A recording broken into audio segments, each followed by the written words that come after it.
जिसके बाद फिनलैंड और स्वीडन ने भी दावा कर दिया कि वो नेटो की सदस्यता हासिल करेंगे। लेकिन रूस अब तक इस बात पर सख्ती से जवाब देता रहा है।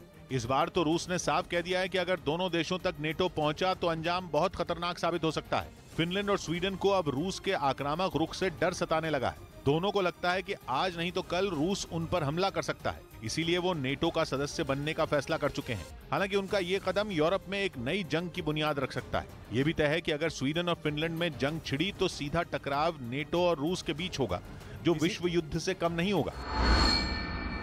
इसीलिए फिनलैंड में लंबे वक्त से जंग की तैयारियां भी चल रही हैं। खासतौर पर अब तो यूक्रेन की जंग भी फिनलैंड के सामने एक मिसाल के तौर पर मौजूद है। दावा यह है कि फिनलैंड पिछले कुछ महीनों में बंकर बनाने के काम पर तेजी से लगा हुआ है। वहां पर करीब 50,000 बंकर बनाए जा चुके हैं। कोशिश यह है कि अगर जंग की नौबत आई तो फिनलैंड के आम लोगों की जान बचाई जा सके। हर बंकर काफी बड़ा है, इतना बड़ा कि एक बंकर में करीब 100 लोग आसानी से रह सकते हैं। ऐसे बहुत सारे बंकर दूसरे विश्व युद्ध के वक्त यूरोप के लगभग सभी देशों में बनाए गए थे। मतलब यह है कि फिनलैंड के 50,000 बंकरों में 50 लाख लोगों को ठहराया जा सकता है, जो फिनलैंड जैसे देश के हिसाब से काफी बड़ी संख्या है। फिनलैंड की कुल जनसंख्या ही करीब 55 लाख के करीब, और उसकी इस तैयारी का मतलब यह है कि वो रूस से टकराने के लिए पूरी तैयारी कर रहा है। वहीं यूक्रेन के एक ड्रोन ने रूस की फौज पर हमला कर दिया, जिसके जवाब में रूस की सेना ने भी यूक्रेन के उस ड्रोन पर गोलीबारी की। लेकिन यूक्रेन के ड्रोन ने भी उसका पीछा नहीं छोड़ा। जो तस्वीरें सामने आई उनमें साफ दिखा कि वो ड्रोन काफी दूर तक रूस के सैनिक का पीछा करता रहा, जबकि रूस का वो फौजी आसमान में उड़ रहे उस ड्रोन पर नजर रखते हुए दौड़ता रहा। लेकिन उसकी ये कोशिश नाकाम रही और उस ड्रोन ने न केवल उस पर बल्कि उसके दूसरे साथियों पर भी हमला कर दिया। उधर रूस के साथ जंग लड़ रहे यूक्रेन को ब्रिटेन एंटी शिप मिसाइल और बख्तरबंद गाड़ियां देगा, ताकि वो रूसी हमले का जवाब दे सके। पश्चिमी मीडिया की तरफ से यह दावा किया गया कि आने वाले दिनों में रूस पूर्वी यूक्रेन पर बड़ा हमला कर सकता है और इस हमले में हजारों की संख्या में रूसी सैनिक शामिल होंगे। मतलब यह कि आने वाले दिनों में यूक्रेन के पूर्वी इलाकों पर कब्जा जमाने के लिए रूस की तरफ से बड़ा हमला होगा। यही वजह है कि यूक्रेन की मदद के लिए ब्रिटेन ने उसे एंटी शिप मिसाइल और बख्तरबंद गाड़ियां देने का फैसला किया। यूक्रेन को ब्रिटेन से जो मदद मिलेगी उसमें ऐसी बख्तरबंद गाड़ियां भी शामिल हैं जो मिसाइल हमले तक का सामना करने की ताकत रखती हैं।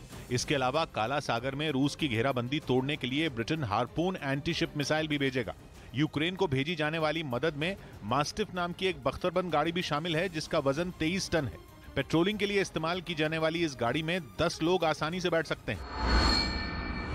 इस बीच रूस से जंग लड़ने के लिए यूक्रेन को यूरोपीय देशों से हथियारों की मदद मिलने का सिलसिला जारी है। 2 दिन पहले चेक रिपब्लिक ने यूक्रेन को टैंक दिए थे और अब स्लोवाकिया ने S-300 मिसाइल डिफेंस सिस्टम की मदद भेजी है, जिससे यूक्रेन की सेना की ताकत बढ़ने का दावा किया गया। स्लोवाकिया से भेजा गया S-300 एयर डिफेंस सिस्टम रूस में बना ऐसा डिफेंस सिस्टम है जिसका इस्तेमाल इस युद्ध में यूक्रेन ने भी किया।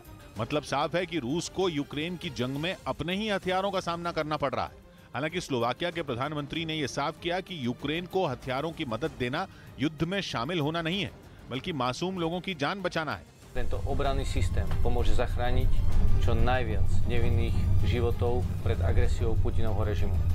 खबर है कि रूस से जंग लड़ने के लिए जल्द ही अमेरिका भी कुछ और S-300 air missile defence system Ukraine को देगा, जिसका यूक्रेन को बेसब्री से इंतजार है। इससे पहले जेलेंस्की ने अमेरिका और नेटो देशों से S-300 जैसे हथियारों की मांग की थी, क्योंकि S-300 को दुनिया के शानदार एयर डिफेंस सिस्टम में एक माना जाता है और यह दुश्मन की मिसाइलों और लड़ाकू विमानों को पल भर में मार गिराने की काबिलियत रखता है। यह सिस्टम पूरी तरह से ऑटोमेटेड मिसाइल लॉन्चर यूनिट है, जिसकी खासियत है मिसाइलों और गाड़ियों को ट्रैक करना और दूर से ही खतरा महसूस होने पर उन पर हमला करना। सबसे बड़ी बात यह कि यूक्रेन के सैनिक पहले से ही जानते हैं कि S-300 को कैसे ऑपरेट किया जाता है। उधर यूक्रेन के राष्ट्रपति जेलेंस्की ने दुनिया के देशों से रूस से तेल नहीं खरीदने की अपील की। उन्होंने दावा किया कि रूस से तेल खरीदने वाले देश भी यूक्रेन के लोगों के नरसंहार में शामिल हैं।